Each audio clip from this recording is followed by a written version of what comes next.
अस्सलाम वालेकुम नाजरीन, मेरा नाम है इमरान इकबाल और आप देख रहे हैं वॉइस ऑफ उर्दू का program live with Imran Iqbal.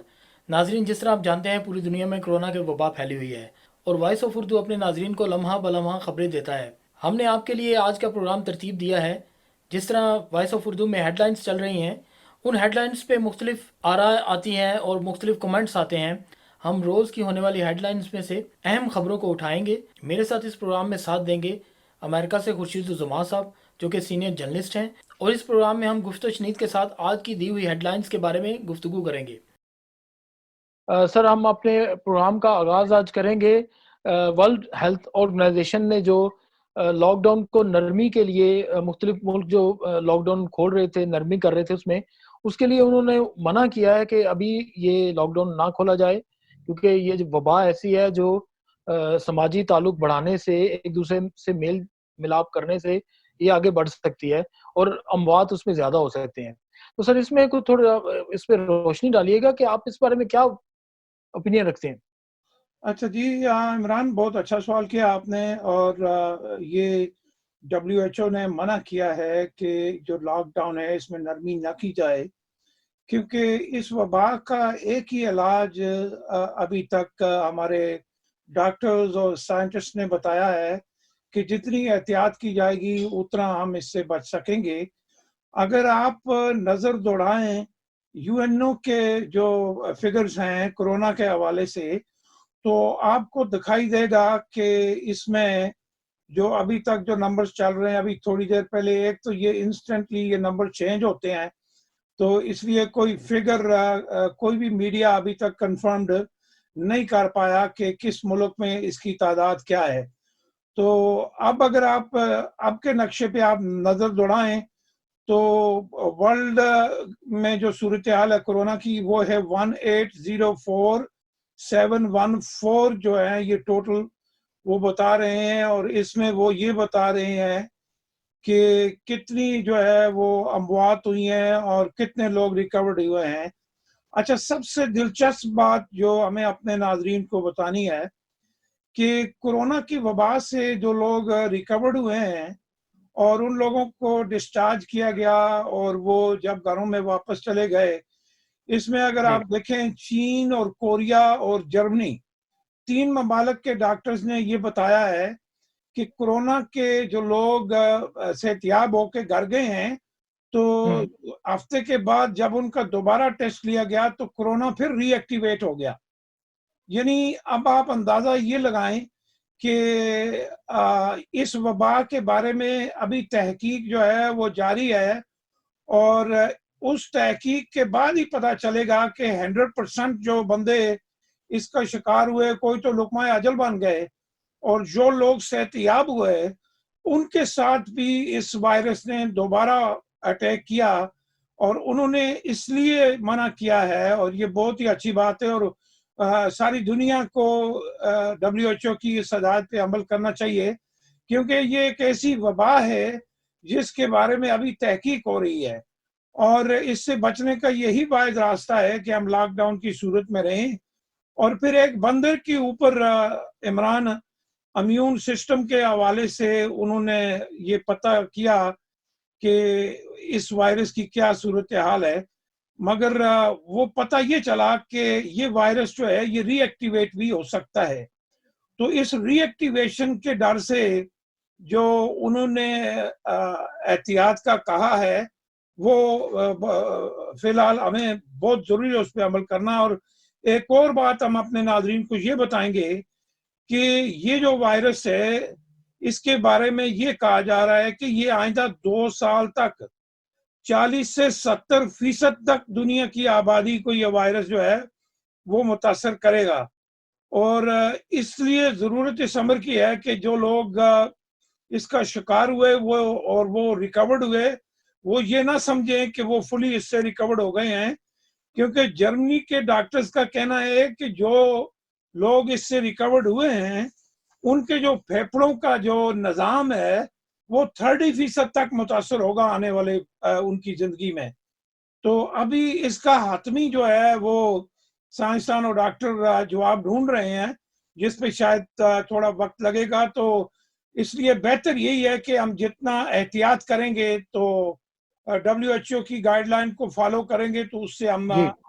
वबा का शिकार होने से बच जाएंगे। सर, हमारी हेडलाइन में जो आज की दूसरी बड़ी खबर थी, वो ये थी कि जो सानिया नस्तर हैं, उन्होंने अपने एक ट्वीट में लिखा है और उनके मुख्तलिफ बयान भी सामने आए हैं कि जो इन्होंने एहसास कैश प्रोग्राम शुरू किया है, उसमें बहुत सारी खुर्द-बुर्द हुई है। यानी उनके अपने जो कुछ हमने देखे हैं कि हमारी कल की जो खबर थी, वो ये थी कि फैसलाबाद में एक पीटीआई के कोऑर्डिनेटर हैं, उन्होंने थाने में जाके एक रिपोर्ट दर्ज कराई कि मेरी जेब काटी गई है और मेरी जेब में 5 लाख रुपए एहसास कैश प्रोग्राम के थे। तो उसमें थोड़ा हमें बताइएगा कि ये कैसे हो सकता है कि एक बंदा 5 लाख रुपए अपनी जेब में रख के तो वो घूम फिर रहा है और उसकी जेब काटी गई है, ठीक है? और वो फिर थाने पहुँच गया कि जी मेरी जेब कट गई है और मेरी रिपोर्ट लिखी जाए। तो इस पे क्या आप बोलेंगे सर? जी, बिल्कुल आपने सही फरमाया। ये हुआ कि वहाँ जो उन्होंने अभी कैश लोगों को डिवाइड करना शुरू किया। असल में कैश हैंडलिंग का जो निज़ाम है, वो बड़ी एहतियात का तलबगार होता है हमेशा। और मेरे ख्याल में उन्होंने कुछ वो 40 अफराद के खिलाफ उन्होंने कुछ मुकदमे भी कायम किए हैं। और ये जो आप कह रहे हैं पीटीआई फैसलाबाद और इसी तरह का एक वाक़ा बावलपुर में भी पेश आया। और बात ये है कि ये जो रकम हम अपने मुस्तकीन तक पहुंचाएंगे, इसको डिलीवरी को हमें यकीनी बनाना होगा, ताकि इसमें से एक तो खुर्द-बुर्द को हमें देखना होगा कि उस पे हम कैसे कंट्रोल करें, और दूसरा कैश हैंडलिंग। और फिर ये जो अदारे ये तकसीम कर रहे हैं, उन अदारों की जिम्मेदारी है कि वो कवानीन को सख्त से सख्त बनाएं और कैश हैंडलिंग का कोई ऐसा तरीका उन्हें सोचना चाहिए जिसमें ताकि रकम जो है वो खुर्द-बुर्द ना हो, और बैंकों से जब रकम निकाली जाए तो उसको कैसे ट्रांसफर किया जाए और कैसे हम मुस्तकीन तक उस रकम को लेके जाएंगे। तो ये बेहतर तो ये था इमरान के अगर वो चेक के जरिए या बैंक कार्ड मुतारफ कराते, एहसास कार्ड, अगर वो अपने जो फहरिस्तें उनके पास हैं मुस्तकीन की, अगर वो एक चेक कार्ड मुतारफ कराते, उसको नाम देते एहसास चेक कार्ड, तो वो रिलीफ की जो रकम थी वो उस चेक कार्ड पे बैंकों में डाली जाती, और फिर वो लोग अपने चेक कार्ड वसूल करते एहसास प्रोग्राम वालों से, और उन चेक के जरिए वो अपनी रकम महफूज तरीके से निकाल सकते थे। और इससे जो है एक तो कैश हैंडलिंग का डर भी नहीं था, और दूसरा हुँ। ये होना था कि मुस्तहिकीन तक उनकी जो रकम है वो बड़े महफूज तरीके से पहुंच जानी थी। और अच्छा सर, बिलाशुबा उसमें एक चीज़ सर उसमें और भी है, जैसे आप बता रहे हैं कि बैंक में वो जाते रकम और वो इस तरह करते, उसमें सर कुछ बैंक के लोग भी इन्वॉल्व भी पाए गए हैं। हमारी जो मैंने आपको बताया कि कल के हेडलाइंस में हमने ये खबर दी थी कि उसमें हमें बैंक के कुछ लोग उसमें मुलविस पाए गए हैं, नेशनल बैंक के लोग हैं, जो कि इस में शामिल थे, इसको पैसे की खुर्द-बुर्द में। और इसके अलावा वो लोग ये कर रहे थे कि जो ख़वातीन उनके पास आ रही थी, उनके वो शनाख्ती कार्ड रखने के बावजूद, उनके अंगूठे लगवाने के बावजूद, वो उनको कैश नहीं दे रहे थे, या अगर वो कैश देते थे तो वो 11,000 दे रहे थे, 1,000 वो पर पर्सन के हिसाब से वो रख रहे थे अपने पास, उसमें फिर वो शायद वो आपस में कोई हिस्सा रखते होंगे, और कुछ लोगों को तो वो 8 से 9,000 रुपया भी मिला है। तो इसमें सर क्या, अब तो बैंक के लोग भी अगर इसमें शामिल हैं, तो वो दूसरी ऑप्शन जो आप कह रहे हैं चेक वाली, तो वो भी नहीं हो पाएगी सर उसमें तो?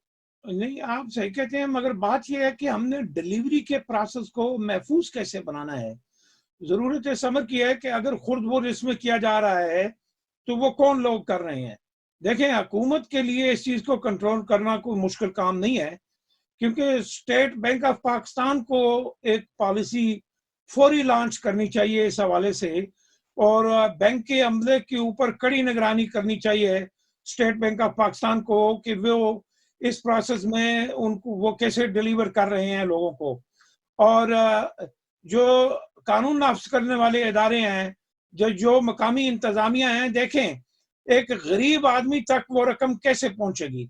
एक गरीब आदमी तक वो रकम सबसे पहले आप ये देखें कि यूनियन काउंसिल की सतह पे वो लिस्टें बनाएंगे, और वो बना रहे हैं, और उन लिस्टों को फिर ऊपर लेके वो आते हैं। अब इस मामले में आप देखें अगर, तो एक पटवारी से लेके तो असिस्टेंट कमिश्नर, डिप्टी कमिश्नर, और फिर उसके बाद जो है एहसास टीम के जो लोग हैं वो इसमें शामिल हैं, फिर उसमें बैंक आते हैं।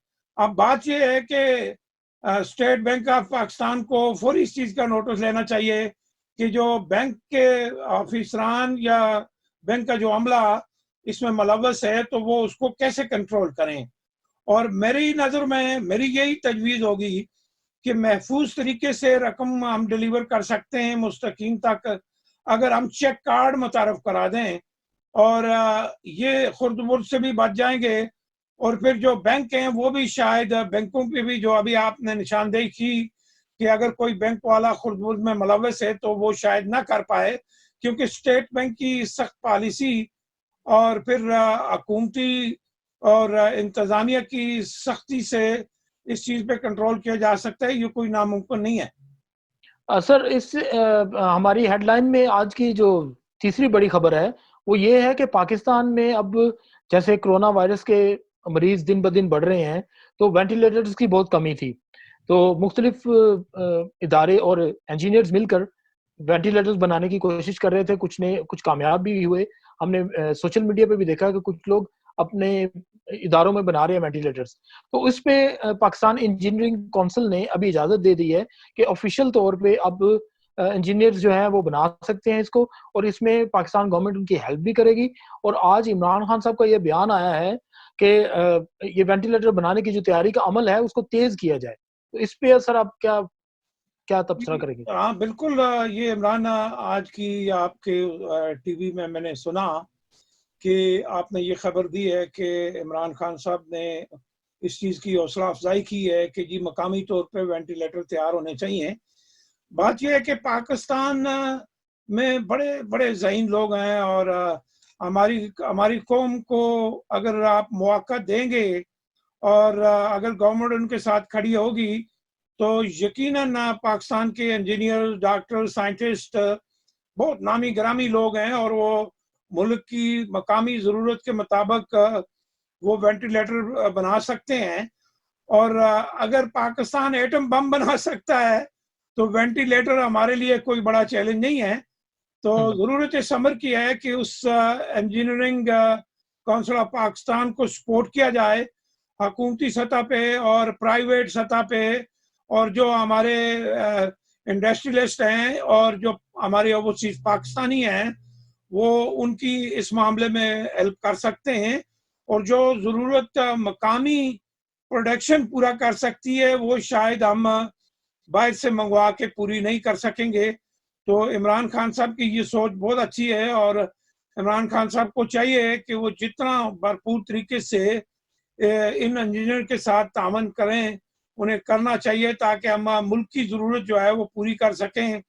और मुश्किल और आजमाइश की घड़ी में जब हम सेहत जैसी अपना वबा से या सेहत से मुल्का बीमारियों का जब हम मुकाबला करेंगे, तो अगर हमारे पास जो बेसिक गेयर्स हैं वो हमारे मुल्क की सतह पे बने होंगे तो उसमें हम बहुत सारी चीज़ को कंट्रोल करने में जो है वो एक तो तेजी से कंट्रोल कर पाएंगे और दूसरा हमें किसी पे डिपेंड नहीं करना पड़ेगा।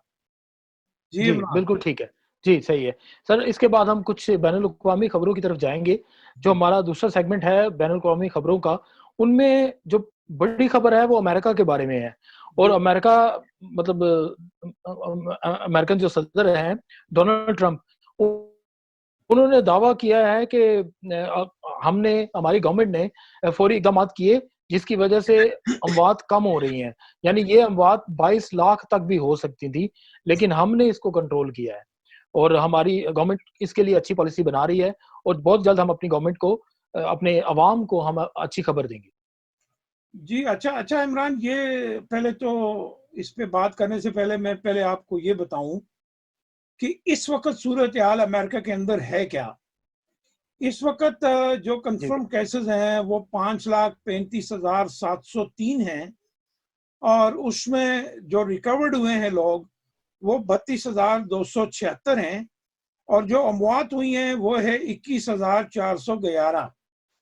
अच्छा, हुँ, अब अगर आप स्टेट वाइज अमेरिका का एनालिसिस करेंगे कोरोना के हवाले से, तो इनमें न्यूयॉर्क नंबर फर्स्ट पे आती है, फिर उसके बाद न्यू जर्सी आती है, फिर Michigan, California, Boston, Massachusetts, Pennsylvania और लुजियाना।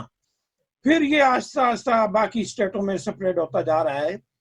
जहां तक प्रेसिडेंट साहब ने फरमाया कि हमने अपनी काविश से इसको कंट्रोल कर लिया, कुछ शकायक ऐसे सामने आए हैं कि न्यूयॉर्क के अंदर इस वबा को कंट्रोल करने में बहुत मुश्किलात आ रही हैं, अभी भी आ रही हैं।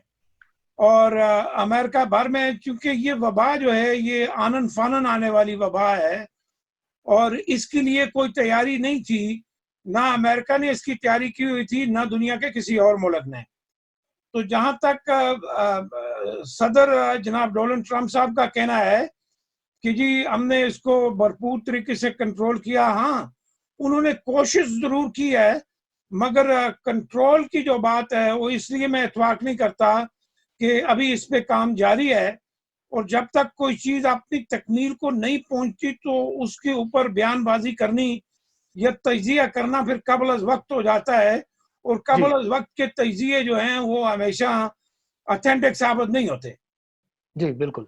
अच्छा सर, एक और चीज़ है, वहाँ के मीडिया ने, अमेरिकन मीडिया ने इस चीज़ को बड़ा उठाया है। उन्होंने कहा कि जी ट्रंप ने डोनाल्ड ट्रंप ने बहुत गलत बयान दिए हैं और अपनी मुख्तलिफ जो प्रेस कॉन्फ्रेंसेस उन्होंने की हैं उसमें उन्होंने झूठ भी बोला है। यानी वो कह रहे हैं कि 3 मार्च को उन्होंने एक प्रेस कॉन्फ्रेंस की थी जिसमें डोनाल्ड ट्रंप ने कहा था कि हमारे यहाँ इतने ज़्यादा मरीज़ नहीं हैं और हम इस वबा पे जल्दी काबू पा लेंगे, हम अपने मुल्क को चाइना जैसा बनने नहीं देंगे। पहला उनका ये बयान जो है वो बहुत इस पे बड़ी चमगोइयाँ हो रही हैं, बहुत बातें चल रही हैं इंटरनेशनल मीडिया में।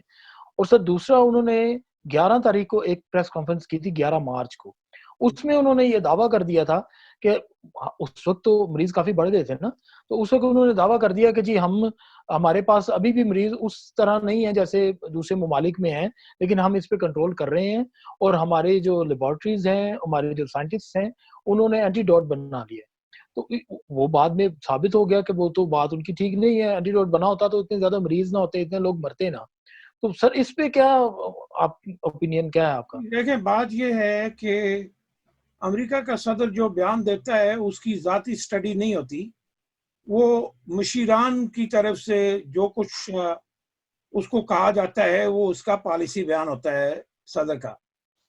अब हुँ, हकीकत इसमें यह है कि सदर ट्रंप साहब जब से अमेरिका के सदर बने तो इन्होंने कई मशीरान को रखा और कई को निकाल दिया और कईयों ने खुद इस्तीफा दे दिया। तो ये एक इंतजामी सेटअप में थोड़ा खलल होता है बड़े मुल्कों में। और सदर का जो बयान होता है वो सदर की जाती स्टडी का बयान नहीं होता।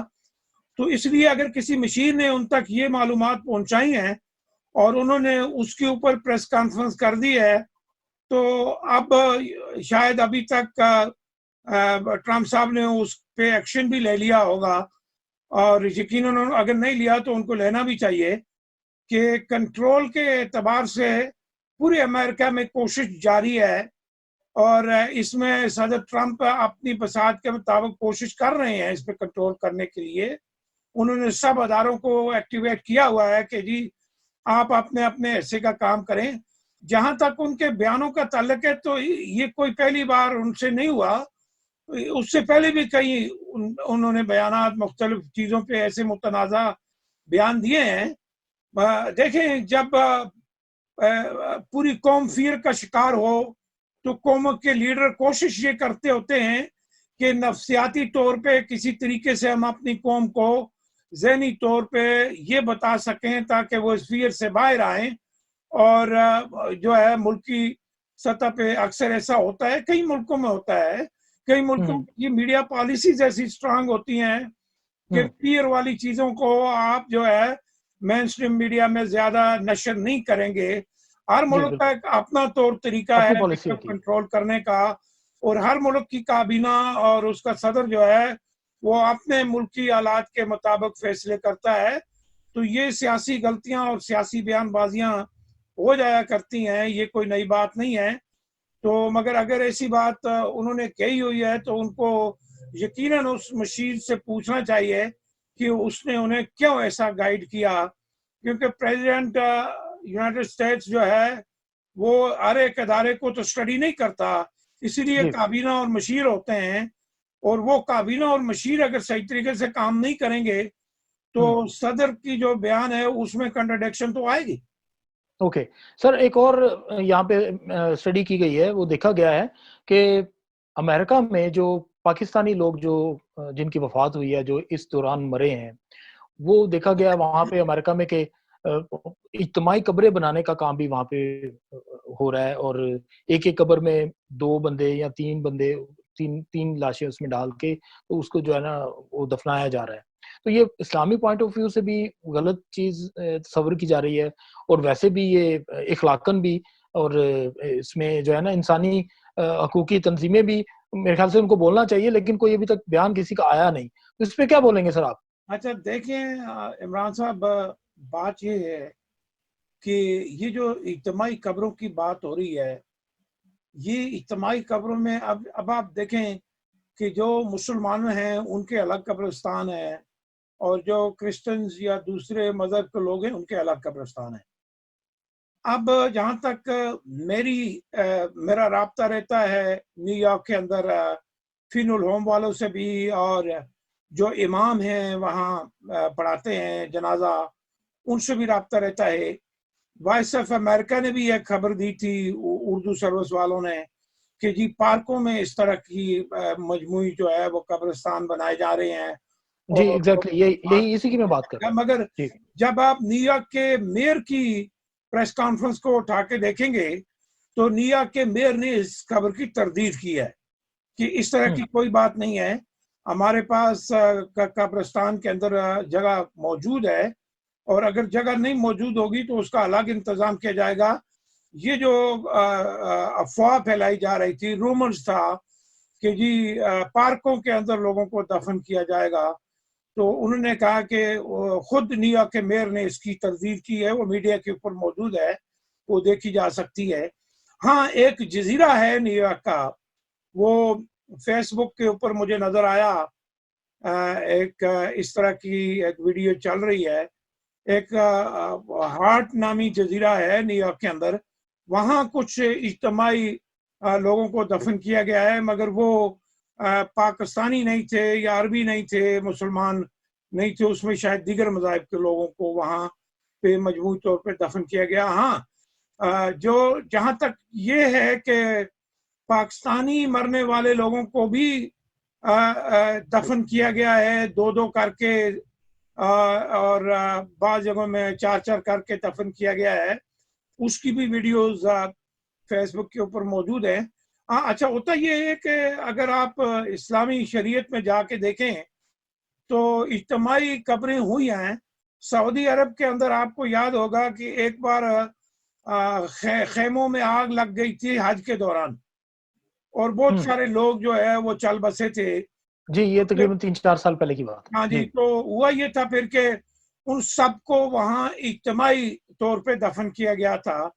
तो ये शहरी लिहाज से मेरा ख्याल है, मैं तो स्कॉलर तो नहीं हूँ, मगर अगर हम माजी की चीज़ों को उठा के देखें तो इस तरह की तारीख के अंदर मौजूद हैं वाक़ात। अगर ऐसे वाक़ात मौजूद हैं तो यकीनन जो उलमा हैं या जो ज़िम्मेदारान हैं हुकूमतों के और मजहबी तंजीमों के, उन्होंने यकीनन इस चीज़ की स्टडी की हुई है और इजाज़त दी हुई है, तो तभी इस तरह ये हो रहा है। हुँ। Okay sir, back to the Pakistani news again. हम इस पे मैं आपको दोबारा वापस ला रहा हूँ। वो जी। इसलिए कि एक खबर कल की जो है बड़ी वो हमारे चैनल पे भी चल रही है, इसके अलावा दूसरे जो चैनल्स हैं उन पे भी आ रही है कि इमरान खान साहब ने अपने जो टाइगर फ़ोर्स है, उन्होंने जो बनाई है अभी ये कोरोना के लिए, कोरोना वायरस के लिए, तो एक टाइगर फ़ोर्स जो उन्होंने बनाई है, उसको उसकी डेट को उन्होंने एक्सटेंड किया है। वो कह रहे हैं कि अभी 8 साढ़े 8 लाख तकरीबन हम लोग रजिस्ट्रेशन कर चुके हैं, लेकिन हाँ। हम चाहते हैं कि कुछ और लोग भी इसमें शामिल हो जाएँ। जो अभी तक रजिस्टर्ड नहीं हुए, उनको रजिस्टर करने के लिए ये डेट को आगे बढ़ा के 10 तारीख से 15 तारीख किया गया है। तो इस पे क्या सर आप ओपिनियन है अच्छा आपका? देखें, इमरान खान साहब ने, आपको याद होगा कि अपनी एक कौम से खिताब में उन्होंने कहा था कि जो हम एहतियाती तदाबीर करने जा रहे हैं, कोरोना की वबा से जंग करने के लिए जो पॉलिसी हम बनाने जा रहे हैं, तो उस जी। पॉलिसी में उन्होंने ये फरमाया था कि मैं टाइगर फोर्स जो है बनाऊंगा। और वो हम्म। टाइगर फोर्स क्या करेगी, उसमें उन्होंने कहा था इसमें डॉक्टर, इंजीनियर, ड्राइवर और सोशल काम करने वाले लोग जो हैं वो शामिल हो सकते हैं, ताकि वो लोगों तक अशिया ज़रूरिया पहुंचाएं, अद्वियात पहुंचाएं या दीगर फूड की डिलीवरी करें। तो उनका टारगेट था। और खुद इमरान खान साहब ने, जैसा आपने खुद भी फरमाया, कि 8.5 लाख तक इमरान खान साहब के बकौल रजिस्ट्रेशन हो चुकी है। और हम्म। इमरान खान साहब ने इसकी डेट को एक्सटेंड किया हुआ है 17 अप्रैल तक। 17 अप्रैल तक उन्होंने इसको एक्सटेंड किया। और ओके। उनका एक बयान में ये कहना था कि मेरी ये कोशिश है कि ये जो टाइगर फोर्स है ये 15 लाख के नंबर को हिट करे। अमीना, तो उस नंबर पे पहुंचाने के लिए शायद उन्होंने एक्सटेंड किया है टाइम, ताकि लोग और अपने आप को रजिस्टर कर सके। अच्छा इमरान, यहाँ मैं आपको एक बात बताता चलूं जी। कि इस फोर्स के अंदर जो लोग रजिस्टर्ड हुए हैं, सवाल ये पैदा होता है कि उनको हम ट्रेनिंग कैसे देंगे, हम्म। कि वो किस तरह चीजों को हैंडल करेंगे, किस तरह डील करेंगे जाके फील्ड के अंदर। तो मुझे बिल्कुल। अभी तक वो कोई चीज मीडिया के ऊपर नजर नहीं आई इमरान खान साहब की, कि वो जो रजिस्टर्ड होने वाले लोग होंगे, पहले तो उनको आफासी तदाबीर के एतबार से हमें उनको सारे नेसेसिटी गेयर्स देने होंगे। जी सर, फिर इसके मास्क इस पे होगा, इस ग्लव्स पे सर होंगे। इस पे सर मैं आपको थोड़ा सा वो अपडेट दूं। हमारे जो ब्यूरो चीफ हैं इस्लामाबाद से, सजाद हैदर साहब, उन्होंने इस पे हमें अपडेट दी थी और उस पे न्यूज़ दी थी हमें। वो खबर ये दी थी कि ये जो टाइगर फोर्स बना रहे हैं, इसको ये उन एरियाज में मुख्तलिफ टाइगर फोर्स के ऊपर ये रखेंगे, जैसे कोई इनका कोऑर्डिनेटर है या इनका कोई इंचार्ज है, वो ऑलरेडी तिब्बी माहिर होगा, जो इनको जो है तिब्बी लिहाज से बताएगा कि किस तरह आपने एहतियाती तदाबीर करनी है। एक बात। दूसरी बात ये है सर कि इनको हर टाइगर फोर्स के हर जो मेंबर है उसको 300 रुपए दिए जाएंगे रोज के रोज, कि वो जाकर फील्ड में काम कर सके। जो पेट्रोल यूज करेगा या उसका कोई खाना खाएगा, उसके बाद अपनी गाड़ी है तो वो अपने रिसोर्सेज इस्तेमाल करेगा, लेकिन उनको 300 पर पर्सन के हिसाब से भी दिया जाएगा। जी जरूर। तो ये इसमें सर बात कोई खुर्द-बुर्द होने के चांसेस है या नहीं? बिल्कुल है। देखें, पाकिस्तान में हर चीज मुमकिन है।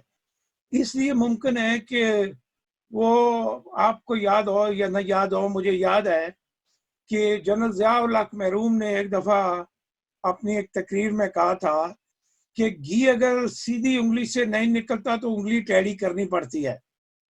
तो बात यह है कि हमारी रियासत का जो निज़ाम है, इस निज़ाम की जब आप बात करते हैं तो इसमें पहले खुर्द-बुर्द और उसके बाद जो है मुस्तहकीम तक कोई चीज़ पहुंचती है। तो आज तक तो पाकिस्तान के अंदर कोई ऐसी हुकूमत नहीं आई जिससे अवाम भरपूर तौर पे खुश हुए हों। कि कोई भी, आपको याद है मोहम्मद खान जनेजो, और फिर आपको याद है येलो कैब स्कीम निकाली थी मियां नवाज शरीफ साहब ने, और भी कई इस तरह कर तारो मुल्क सवारो। तो बड़े बड़े हमारे जो हुक्मरान गुजरे, जी बिल्कुल। उन्होंने ये काम किए। मगर जरूरत इस अमर की है कि इस 300 को भी देखा जाए। और एक वेबसाइट के ऊपर अब मेरा ख्याल है ये सिटीजन पोर्टल पे लोग अपने आप को रजिस्टर करके इस फोर्स में आ रहे हैं, या इनकी कोई मखसूस वेबसाइट है जिसके ऊपर वो आ रहे हैं। मैंने ऐसा उसको अभी तक देखा नहीं, और ना ही गवर्नमेंट ने शायद टाइगर रजिस्ट्रेशन की एडवर्टाइज उस तरह की है मीडिया के ऊपर जिस तरह करनी चाहिए। हम्म। यानी एक होता है ना कि जब आप कोई प्लान लॉन्च करते हैं तो सर ये आप इनका है सर, पाकिस्तान सिटीजन पोर्टल, हाँ, वो इनकी एक वेबसाइट है, उसके ऊपर से सारे रजिस्टर्ड हो रहे हैं। अच्छा देखें, वो पोर्टल के ऊपर से रजिस्टर होके जब ये लोग ये फोर्स पूरी बन जाएगी। और ये एक तो बेहतरीन तरीका ये है कि वो नादरा के जरिए रजिस्ट्रेशन का सारा अमल हो रहा है। तो नादरा का डेटा आपको पता है पाकिस्तान में एक्टिव डेटा है, मगर जरूरत इस अमर की है कि इस टाइगर फोर्स पे, अच्छा मैं एक और मजे की बात आपको बताऊं, हमारे इंतहाई सीनियर साफी हैं हारून रशीद साहब, तो उन्होंने एक प्रोग्राम में मैं उनको सुन रहा था, वो तबसरा कर रहे थे कि टाइगर फोर्स की जो शर्ट्स तैयार की जाएंगी, जो वो लोग शर्ट्स वेयर करेंगे टाइगर फोर्स वाले, वो बता रहे थे कि इन शर्ट्स पर 45 करोड़ रुपया खर्चा आएगा। अब इस 45, अच्छा अगर हम हारून रशीद साहब की बात को माने तो अगर ये 45 करोड़ शर्ट्स बनाने पे खर्चा आएगा और 300 रुपया हम हर एक बंदे को देंगे, तो मैथमेटिकली आप मल्टीप्लाई करें, प्लस माइनस करें, तो ये कई मिलियन में ये पैसा चला जाता है। अब बात ये है कि इस चीज की कैसे श्योरिटी होगी कि जिस मिशन के लिए ये फोर्स कायम की गई है, ये फोर्स जो है उस मिशन को लोगों तक पहुंचा पाएगी। अभी आपने प्रोग्राम की इब्तिदा में आपने कहा कि एहसास प्रोग्राम में क्या हो रहा है, फिर आपने मुझे बताया कि अपना फैसलाबाद और बावलपुर में क्या हुआ, फिर आपने ये भी बताया मुझे कि बैंकों के अंदर क्या हो रहा है। तो इसी तरह ये टाइगर फोर्स भी जो है, इसको भी कोई मॉनिटर करने वाला होगा और होना चाहिए, जो उनको भरपूर तरीके से ट्रेनिंग दे, और ताकि वो लोगों मुतासरीन तक पहुंचे, उनकी मदद करें और उनको अवेयरनेस दें। और इस चीज को मैं तो ये सजेस्ट करूंगा कि इस चीज की कैंपेन होनी चाहिए मीडिया के ऊपर, सोशल मीडिया के ऊपर, टीवीज के ऊपर, ताकि वो उस कोर्स में जो लोग शामिल हों तो उनके पास मुकम्मल अवेयरनेस हो, जिस अवेयरनेस को मद्देनजर रख के वो अपने जाके पब्लिक की हेल्प कर सकें। जी इमरान जी, थैंक यू सर, बहुत शुक्रिया। आज के इस प्रोग्राम का वक्त यहाँ पे ख़त्म होता है, और बल्कि हमने इसमें एक्स्ट्रा 2 सवाल शामिल किए हैं आज के, जो हमारी आज की हेडलाइन के नहीं थे लेकिन कल के थे, लेकिन फिर भी हमें वो डिस्कशन करना ज़रूरी थी, क्योंकि बहुत से ऐसे सवालात रह जाते हैं जिसपे हमारे जो व्यूवर्स हैं उनको हम बताना चाहते हैं या उनको अवेयरनेस देना चाहते हैं कि ये चीज़ें भी जो मीडिया पे हम लोग नहीं दिखा पाते, वो सोशल मीडिया के ज़रिए भी उन तक पहुँच जाती हैं। तो आज के प्रोग्राम जी बिल्कुल, आज का प्रोग्राम का वक्त यहीं पे ख़त्म होता है। नाज़रीन, कल दोबारा नई हेडलाइंस के साथ और नए टॉपिक्स के साथ आपके सामने दोबारा हाज़िर हैं।